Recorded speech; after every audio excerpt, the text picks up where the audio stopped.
Neighbors News.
Intermezzo from Finnemore and Gerda by Frederick Delius.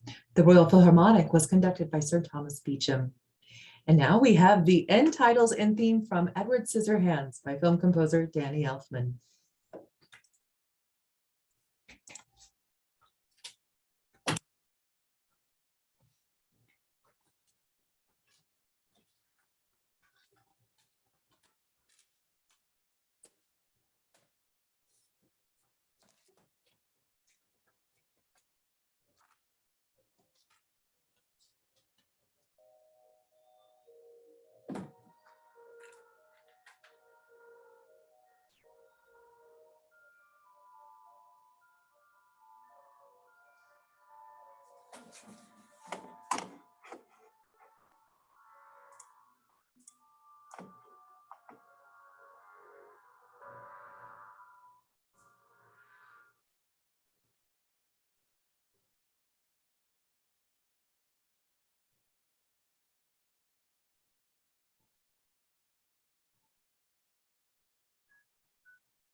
Just fine.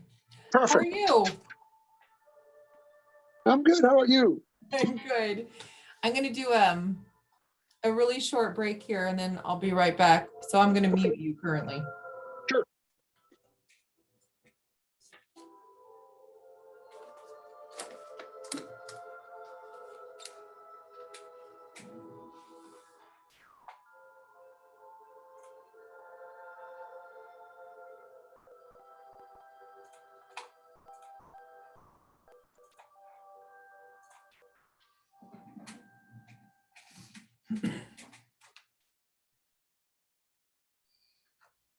The end title and themes from Edward Scissorhands by film composer Danny Elfman, performed by a group of studio musicians.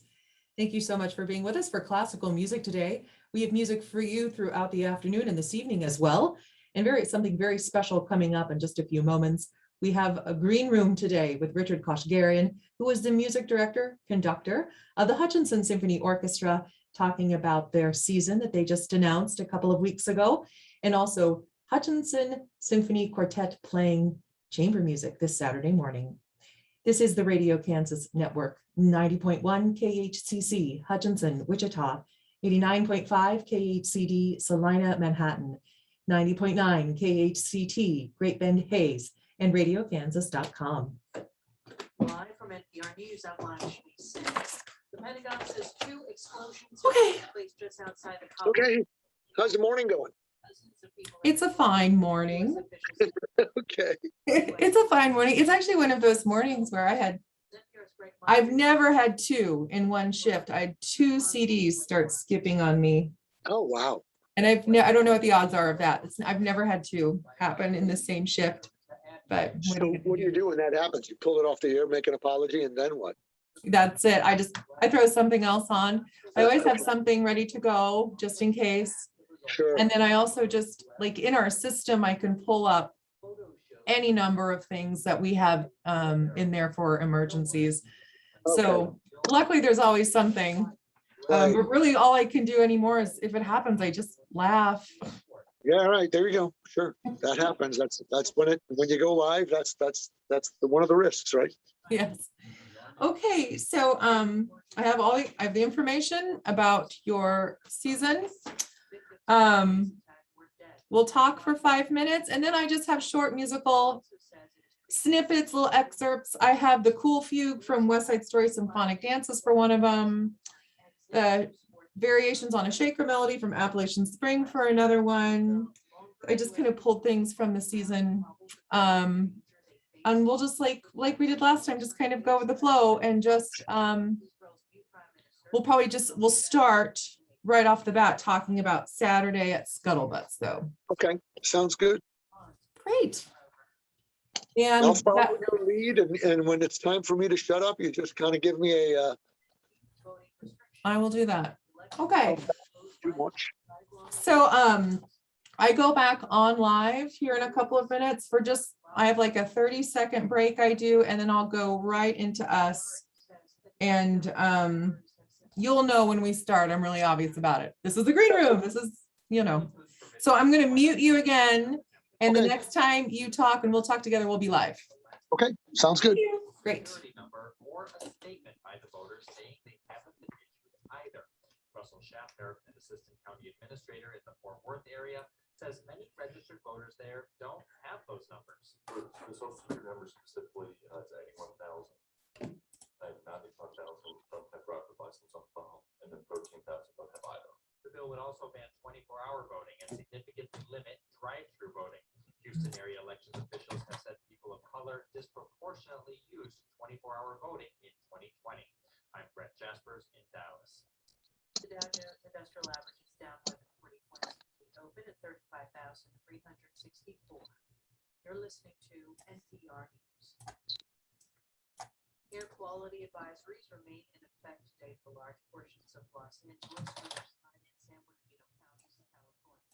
The result of multiple fires, mainly 65, the second largest in California's history, has burned 1,160 square miles. It has destroyed nearly 700 homes and hundreds more buildings. The French fire has expanded near Lake Spring. Several communities are under evacuation orders. Crews are also battling the Calder fire, which is casting smoke over the seemingly worse under by climate change. Commerce Department says the U.S. economy grew somewhat faster in the spring than initially reported, but NPR sources tells us the job market remains fragile, with millions of people still out of work. Revised figures for the U.S. economy grew at an annual rate of 6.6% in the second quarter, slightly faster than the 4.5% rate the Commerce Department initially reported last month. The revision reflects somewhat stronger business investment and exports, partially offset by weaker spending on housing. Tuesday claims rose slightly last week, although the job market has been improving. More than 12 million people receiving unemployment aid during the first week of August. That includes 8.8 million people enrolled in pandemic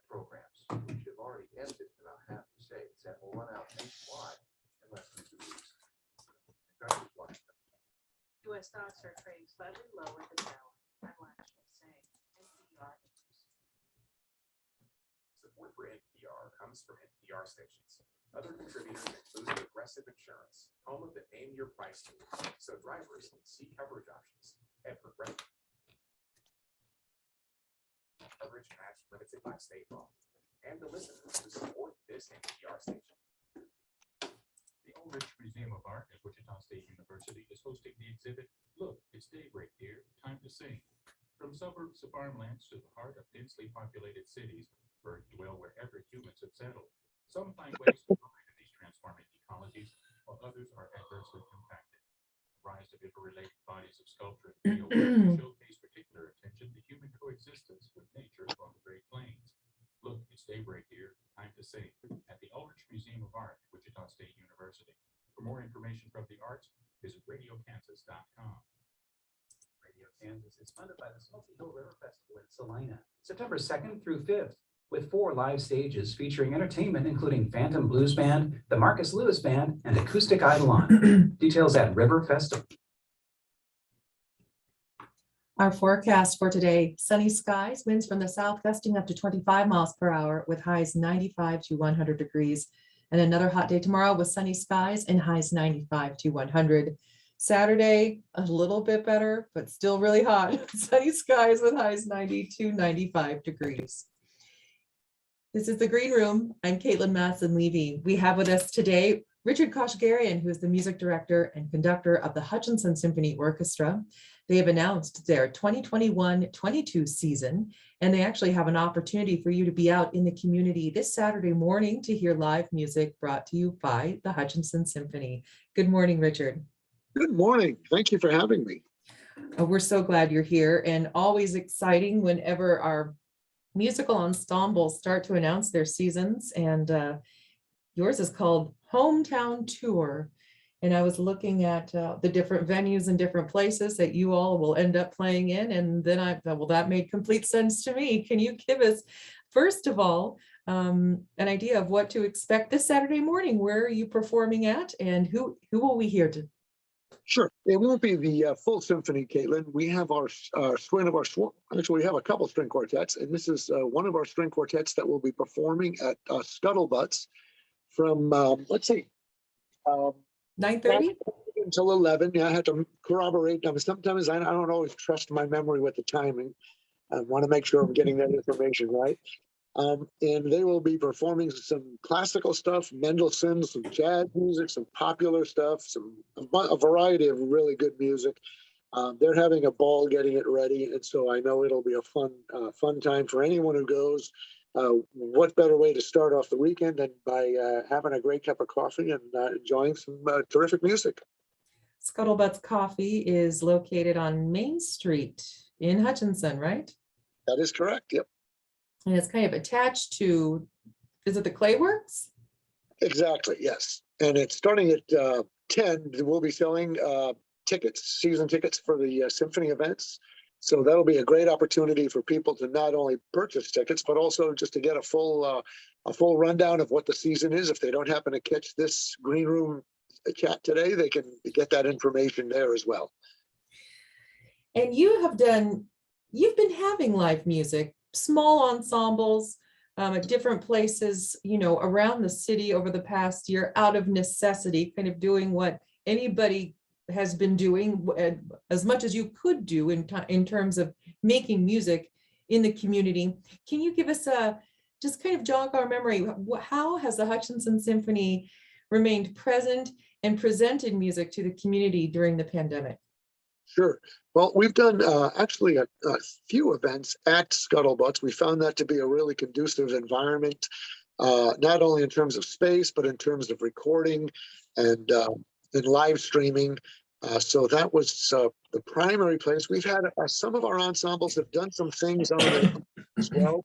And of course, we've all been trying to be as careful as we can. None of us want to contract this virus or pass it on to anyone else. So we've tried to be as socially aware and as conscientious as we can throughout this whole process, so that we're not endangering anybody, our musicians, or anybody who might want to hear music. So it's been a trying year for the arts, in general, I think that's probably the understatement of the moment. And Mhm.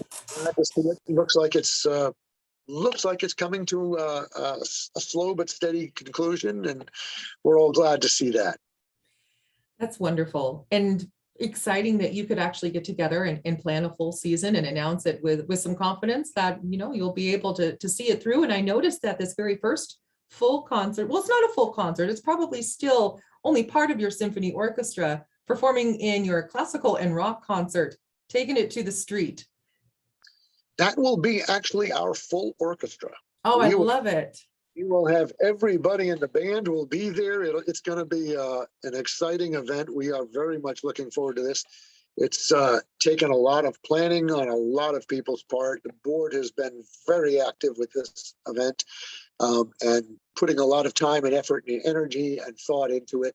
And I think it's going to be a really fun and really incredible time. It'll be part of the Rod Run event that happens on that first weekend in October. The symphony will be live on the street, right pretty much in front of the Fox Theater. And we'll be performing, I've got some classical heavyweight pieces that we'll be doing, as well as some rock and roll arrangements that are just outstanding. So it's going to be a fun afternoon. Go to the symphony so you can hear Rossini and then Megadeth. And I love that. It's what it should be. Well, we're going to hear some music right now and come back and talk with Richard in just a few moments. This is just kind of a snippet of something that the Hutchinson Symphony has programmed for this season. Leonard Bernstein, whose birthday was yesterday, his West Side Story symphonic dances. This is the Cool Fugue featuring the New York Philharmonic, conducted by Bernstein himself. Okay. Right, I hear you.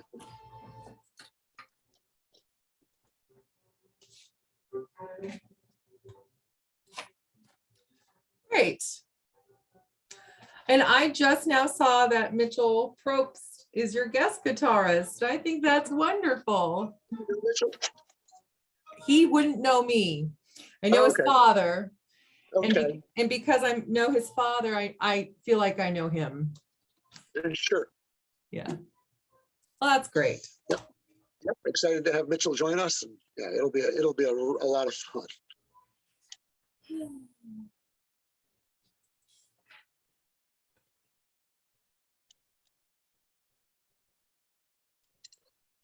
So are you highlighting like your Anderson concerto winners?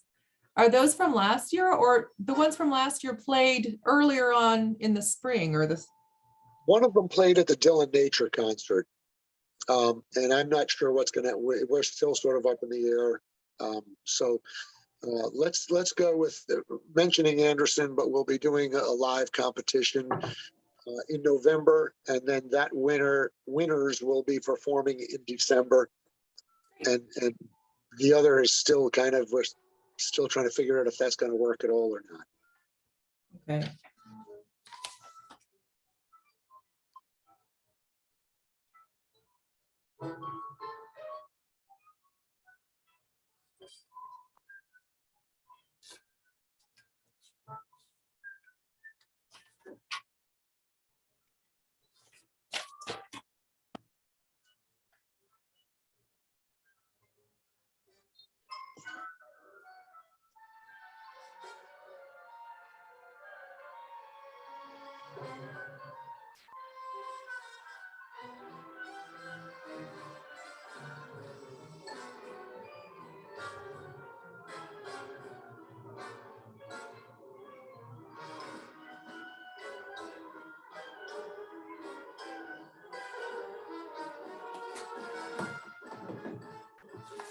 Okay, I'll be back in 1 minute, and then we're going to be on in a minute and a half.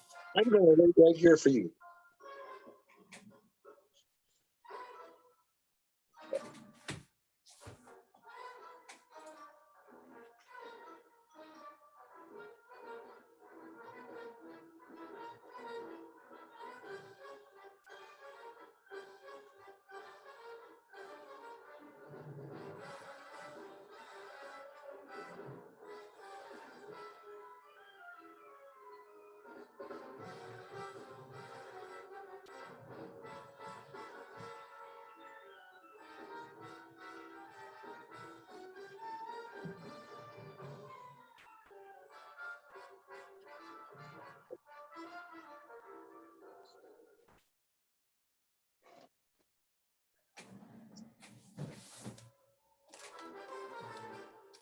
Okay, 30 seconds.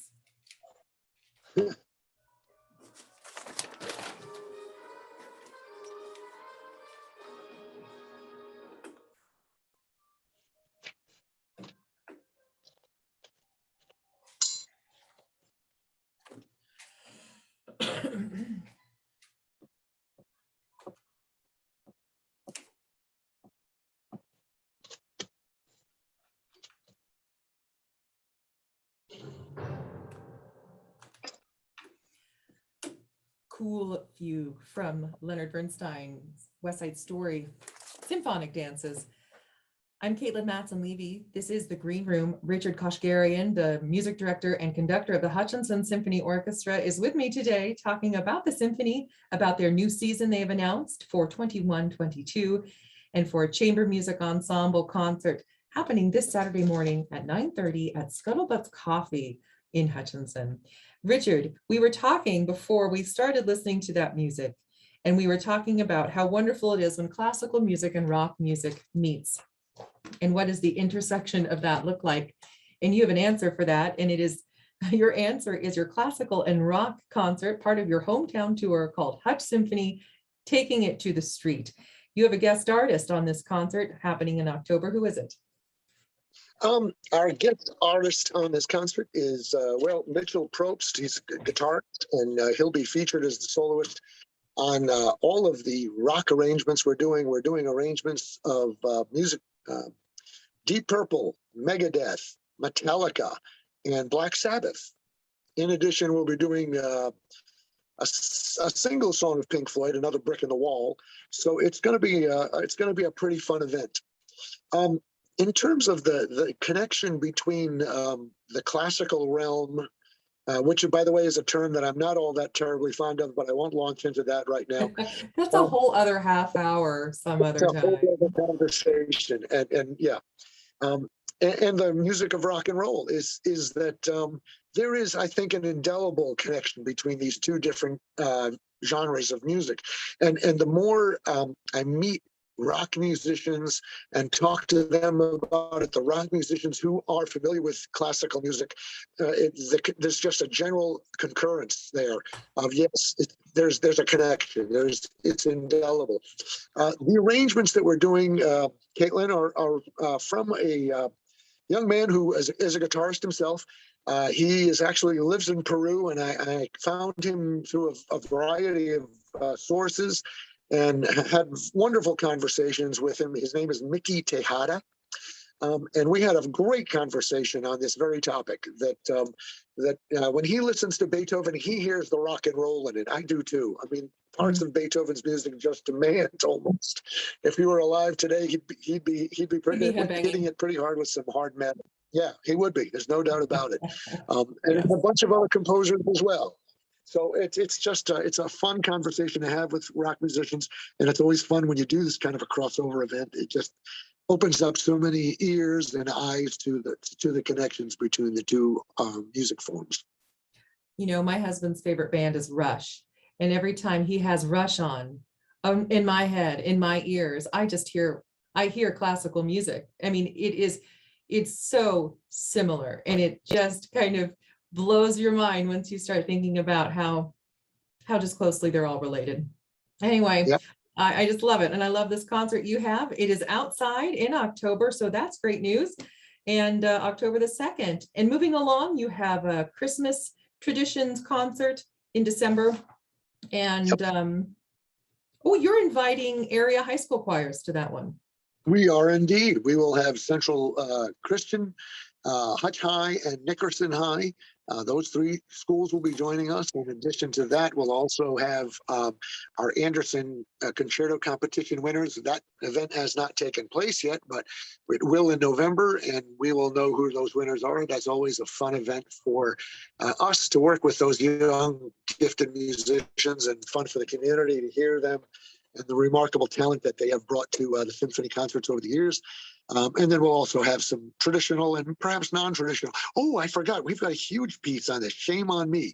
Naknashiga, who is a Celtic group out of Wichita, featuring their violinist is Brooke Browning, who is a valuable symphony member. She is a first violinist. She is also on our symphony board. So, they are an outstanding Celtic group. So we've got some great Celtic music in both holiday Celtic and just traditional Celtic that'll be part of that show. So that's going to be a fun show to put together. That does sound great. A little bit of everything all together, but all like the best things. You have some holiday music, you have Celtic music, and then of course, highlighting high schoolers, not the area. So if somebody listening has a high school student they think is a pretty darn good instrumentalist, you would just have them head over to your website for information about being an Anderson Concerto auditionee. Sure. Or if they just have an interest in performing with the symphony, by all means, go to our website, send me an email, and I'd be happy to visit with them. So do you have auditions for the symphony, or if somebody emails you and says, hey, I started playing, I played for years at my college and then I haven't for a while, I picked it back up. Would you listen to me and let me know if I can join? Do you have like an official audition process? It depends. Usually, yes. Particularly if it's a position, if we had a principal chair open up in the string section, wind section, brass section, then yes, we'd have auditions and send out notices. A lot of times with a younger musician, I will take a recommendation from their teacher. Their teachers know they're playing very well. So if I get an email from Jay Hawkins, who is the string teacher at Hutch High, and he says, hey, I've got a kid who plays cello really well, and I think they'd enjoy the symphony and would do a great job. I'll take Jay's word. He knows strings as well as anybody. So, so a lot of times, sometimes it happens like that. Yeah, that's great. We're going to hear another bit of music programmed for one of your symphony concerts this season, Appalachian Spring. And part of Appalachian Spring, Aaron Copeland is part of that. Simple Gifts, the Shaker Hymn. And that's the variation we'll be hearing right now. Variations on a Shaker Hymn from Appalachian Spring by Aaron Copeland.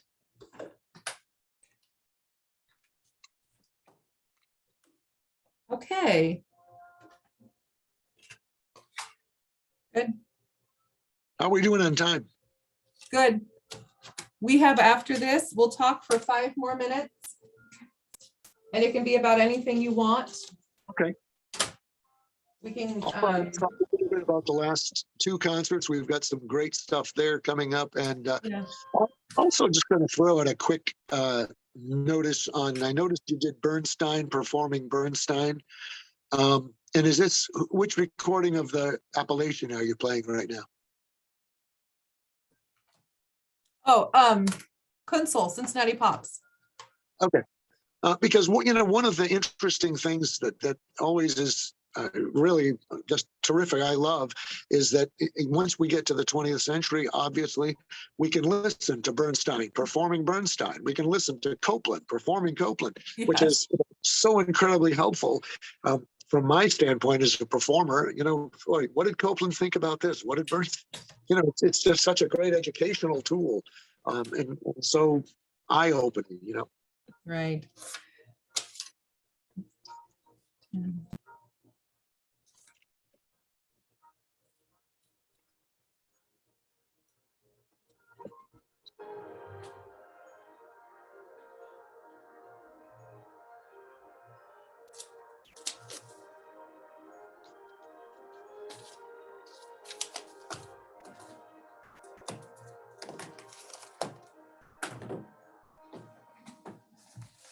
Okay, yes, we'll talk about your last 2 concerts. Terrific. Yep. And we'll remind them again about this Saturday.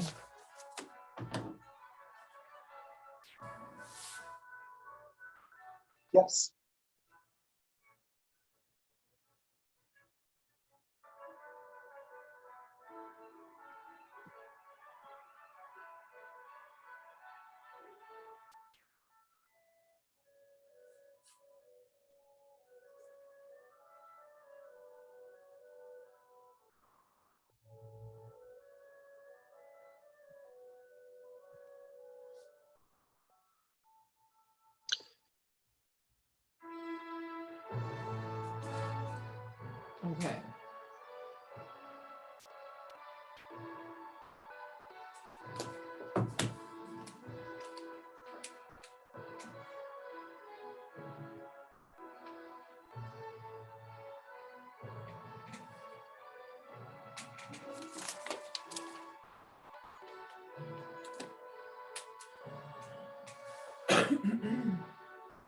Okay. So lovely. Hmm.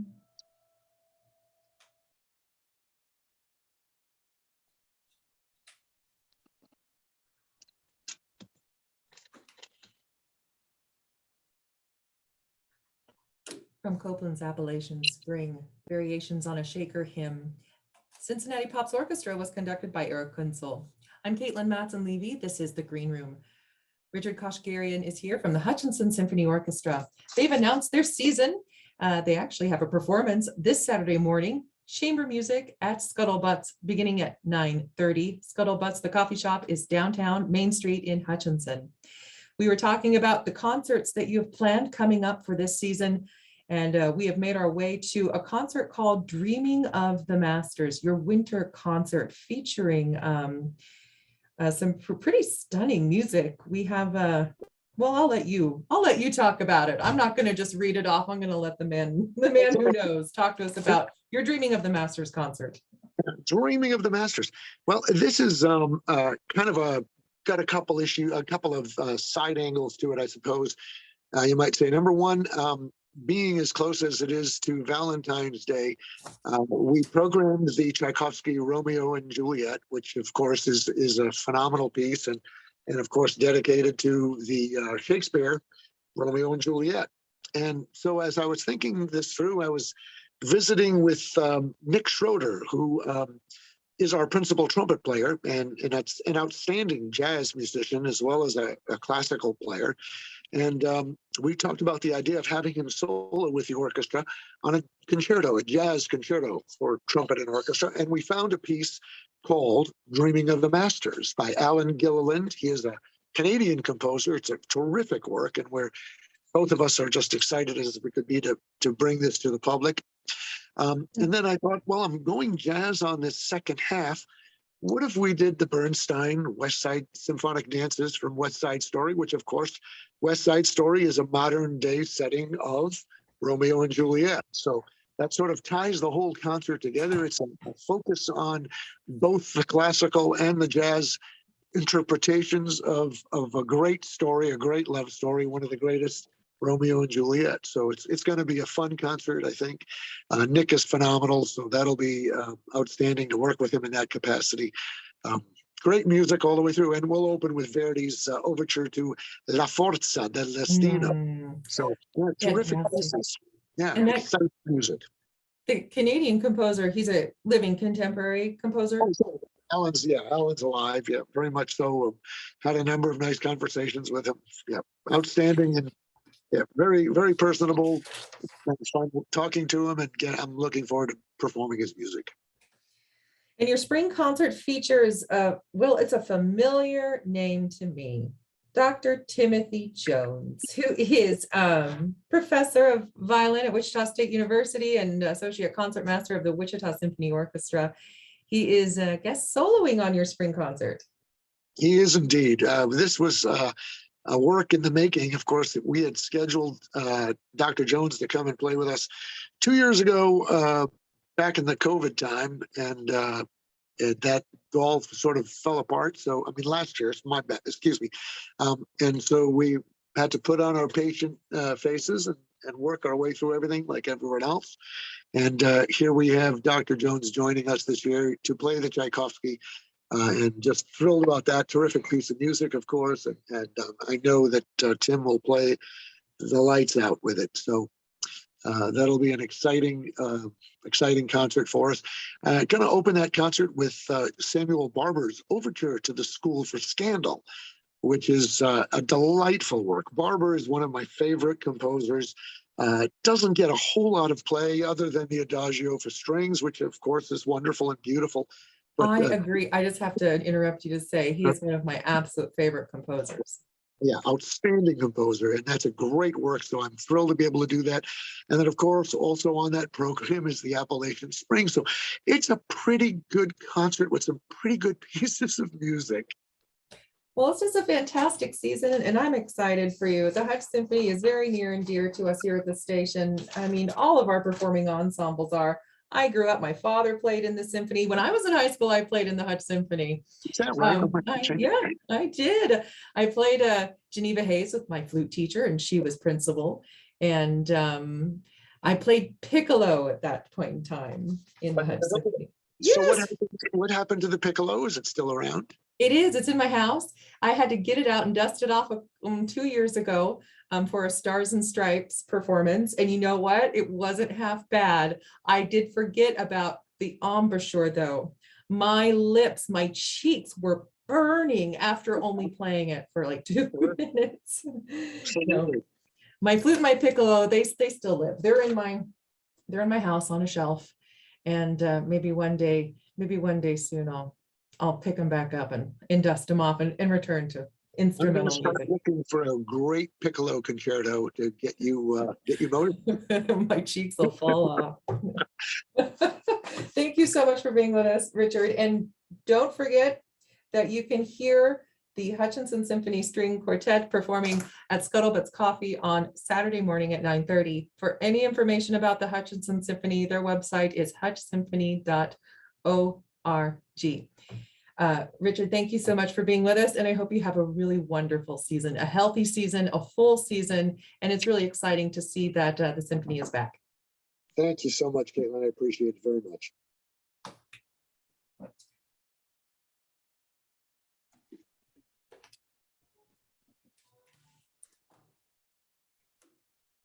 Okay. We're Thank good. you. Okay.